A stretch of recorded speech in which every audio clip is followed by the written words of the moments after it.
अस्सलाम वालेकुम प्यारे बच्चों, कैसे हैं आप सब। उम्मीद है कि बिल्कुल ठीक होंगे। तो प्यारे बच्चों, आज हम सीखेंगे हरूफ की आदि अशकाल को छोटी और बड़ी के साथ जोड़ना। तो चलिए शुरू करते हैं।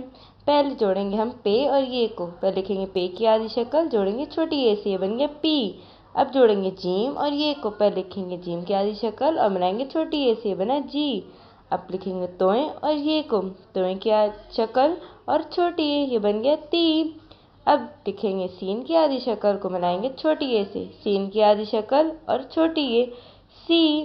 अब मिलाएंगे बे को बड़ी ए से, बे की आदि शक्ल मिलाएंगे बड़ी ए। पहले लिखेंगे बे की आदि शक्ल और मिलाएंगे बड़ी ए से, ये बन गया बे। क्या बना, बे। अब मिलाएंगे शीन को बड़ी ए से। पहले लिखेंगे शीन की आदि शक्ल, शीन के ऊपर 3 नुक्ते, अब मिलाएंगे बड़ी ए, ये बन गया बे शे।